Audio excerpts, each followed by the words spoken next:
আজি চিম্পল থালিখন আপোনালোকৰ আগত মই আগবঢ়ালোঁ। দালিৰ লগত মইচা শাকৰ ঠাৰিটো বনাম বুলি ভাবিছোঁ। তাৰ মটৰৰ লগত তিলখিনি ৰাতি তিয়াই থৈছিলোঁ, সেইবাবে খোলাখিনি গুচাই দিব পাৰিলোঁ। তিতা কেৰেলা ভাজি যিহেতু আমাৰ দুজনহে, সেইকাৰণে কমকৈ বনাম। বিলাহীৰ লগত মটৰ ঘুগুনি বনাম বুলি ভাবিছোঁ। সেয়াই আজি হ'ব চিম্পল থালি। এতিয়া আহোঁ ৰেচিপিটো আমি কেনেদৰে বনাওঁ চাওঁ। তেলত দি লৈছোঁ জিৰাত আপোনাৰ পিঁয়াজ নহৰুখিনি দি লৈছোঁ। এতিয়া দিম মছলা। ধুনীয়াকৈ মছলা দুটা জিৰা ধনিয়া মছলা দুটা দি ধুনীয়াকৈ মিক্স হ'বৰ বাবে এৰি দিব লাগিব। এৰি দি অকণমান সিজিবৰ কাৰণে এৰি দিম এতিয়া।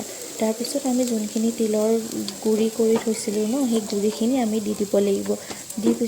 গুড়িখিনি দিয়াৰ পিছত আমি বহুত টাইম লৰাই পানী দি পিনি অকণমান লৰাই পিনি ঢাকনটো মাৰি দিব লাগিব। তাৰপিছত আমি যেনেদৰে লৰাইছোঁ লৰাই হালধিখিনি সোমোৱাব পৰাকৈ কৰি দিম। তাৰপিছত আমি যোনখিনি মটৰ আছিলে মটৰখিনি ঢালি দিম। ঢালি দিয়াৰ পিছত মটৰখিনি ঢালি দি অলপ টাইম বন্ধ কৰি থৈ দিব লাগিব। তিলখিনি বনোৱা টাইমত আপুনি কোলাটো থাকিলেও আপত্তি নাই, কিন্তু গুচাই দিব পাৰিলে ভাল আৰু তেতিয়া কোলা নেদেখি আৰু লেতেৰাও নেদেখি। এনেদৰে মই 3খন কেৰাহী বহাই লৈছোঁ। একেবাৰে কিনাৰখনত আছে তিতা কেৰেলা। এতিয়া মই দিছোঁ জিৰা, যোনখন মটৰ ঘুগুনি বনাম বুলি ৰৈ আছিলোঁ সেইখিনিৰ কাৰণে। অকণমান যদি স্পীড হোৱাৰ কাৰণে ভইচটো মোৰ খেলি মেলিও হৈ গৈছে, কাৰণ ইমান কোৱা অভ্যাসো নাই। এতিয়া প্ৰথমৰ কেৰাহীখনত আছে আপোনাৰ মটৰ আৰু তিলৰ, মাজৰখনত বনাম ঘুগুনি আৰু লাষ্টৰখনত মোৰ তিতা কেৰেলা হৈ গ'ল। এতিয়া ঘুগুনিটো ষ্টাৰ্ট কৰিছোঁ। মছলাখিনি দি লৈছোঁ। দিয়াৰ পিছত এতিয়া গোটেইখিনি মছলা দিম। জিৰা ধনিয়াটো দিয়া নহয়, কাৰণ তেওঁ কৈছে চিম্পল দোকানত বনোৱা আগতে বনাবা, সেইবাবে মই এইখিনি মোৰ অলমষ্ট হৈ গৈছে তিলৰ মটৰখিনি। এতিয়া বিলাহীখিনি ঢালি দিম ঘুগুনিৰ কাৰণে। বিলাহীখিনি মিক্সিত দিয়া নহ'ল, কাৰণ মিক্সিত যিহেতু তিলৰ চাটনিটো আছিলে সেইবাবে তাতেই মানে থৈ দিলোঁ। এতিয়া হালধি দিছোঁ। হালধি দিয়াৰ পিছত মোৰ অলমষ্ট মটৰখিনি এতিয়া মই ঢালি দিম। মটৰখিনি ঢালি দিয়াৰ পিছত এইফালে আপোনাৰ তিলৰ চব্জিটো হৈ আছে, এইফালে মোৰ তিতা কেৰেলা কমপ্লিট হৈ গ'ল।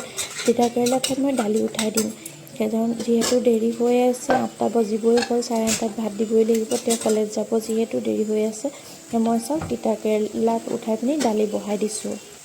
মহিলা এগৰাকীৰ কাৰণে খোৱা বোৱাৰ যোগাৰ কৰাৰো চবতকৈ এটা টেনশ্যন নহয়নে বাৰু? কি বনাম, কেনেকৈ বনাম, কি বনালে বা খাই ভাল পাব, নিজৰ একো মানে সোৱাদৰ একো কথাই নাথাকে। মানুহজনক কেনেদৰে সন্তুষ্ট কৰিব পাৰি, কি খালে বা তেওঁ ভাল লাগিছে বুলি ক'ব। কিন্তু আজি এইখন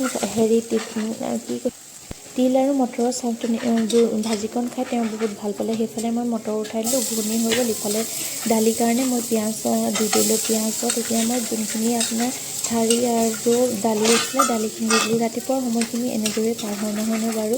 সকলোৰে চাগে, মোৰ বুলি নহয়, এইখিনি সকলোৰে মহিলাৰে চাগে সেইখিনিয়ে কষ্ট হয় নহয় বাৰু কওকচোন? দালিখিনি খাবলৈ বহুত সোৱাদ হৈছিলে।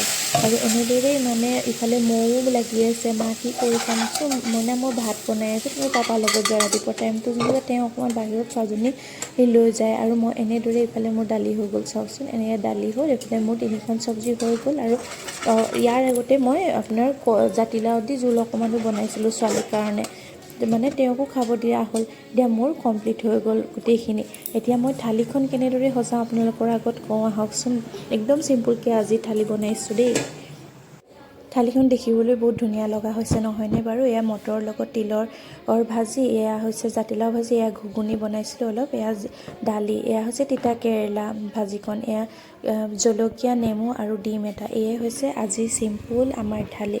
যদি ভাল পালে তেতিয়াহ'লে লাইক কমেণ্ট আৰু শ্বেয়াৰ কৰিব। আজিলৈ এৰিলোঁ, নমস্কাৰ, ধন্যবাদ।